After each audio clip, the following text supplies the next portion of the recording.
Så er der nye takster på en MyMail. Man starter med at gå en tur ned i menu. Bladrer ned af med pilen, indtil der kommer en konfiguration og indlæs fra kort. Du sætter det nye kort i. Indlæs fra kort, og det er ikke en byggelicé. Vi bladrer en gang, det er heller ikke logo. Tilvalg. Tarifoversigt. Tryk på Enter. Sæt kortet i maskinen. Det har vi gjort. Vent venligst.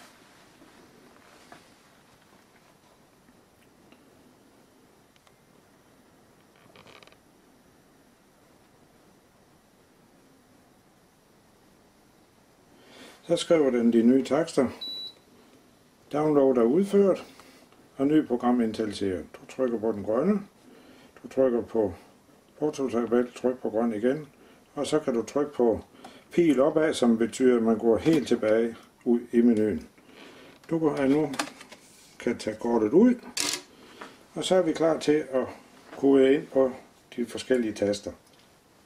Nu er vi til kodning af de forskellige taster. Der er sket det nu med de nye takster, at 0 er stadigvæk Danmark brev standard, 1 er Danmark brev maxi, 2'eren kan desværre ikke slettes, den vil også påstå, at det er Danmark brev maxi, men med 500 gram. 3 og 4 er så henholdsvis Danmark standard B-brev, 4'eren er Danmark B-brev maxi, og 5'eren er så også B-brev maxi.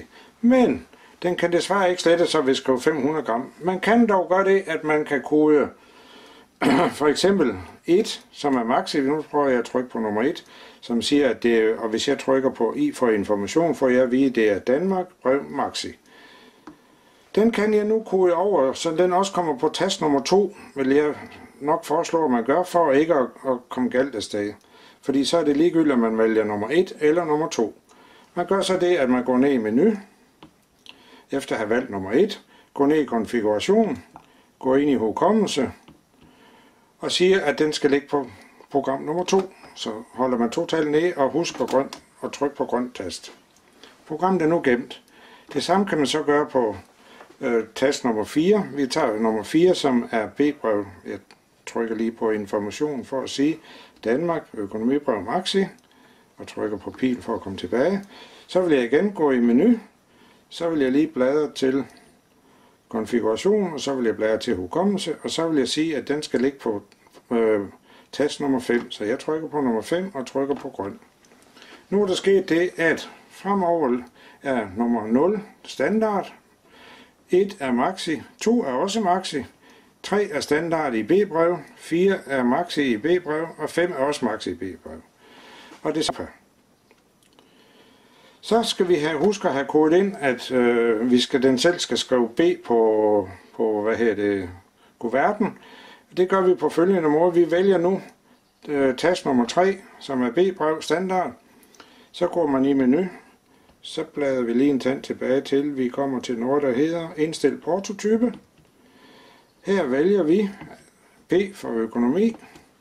Portotype er nu valgt. Så bladrer vi ned til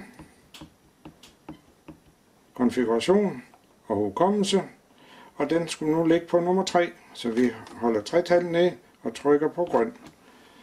Nu vil den fremover, vi kan lige tage en tjek på den ved at trykke på pilen nede i venstre hjørne, tryk I for information, Danmark økonomibrev standard, og hvis jeg bladrer ned nu, kan vi se, at den vil skrive B økonomi på brevet. Det samme skal vi have gjort på maxibreven. Vi vælger tast nummer 4 for maxibrev økonomi, går i menu, bladrer en tand tilbage, indstil portotype, bladrer ned til B-økonomi, vælger den, bladrer ned til konfiguration, hukommelse, og det er så program nummer 4. Og husk at trykke grøn efter for at afslutte, at du gerne vil have den gemt. Og jeg trykker på pil igen for at komme tilbage, og hvis jeg nu trykker på I for information, så vil jeg kunne se økonomibrev maxi, og at den nu vil skrive B på brevet. Det der afslutter indkodning af hurtigt kaldstasterne på en MyMail.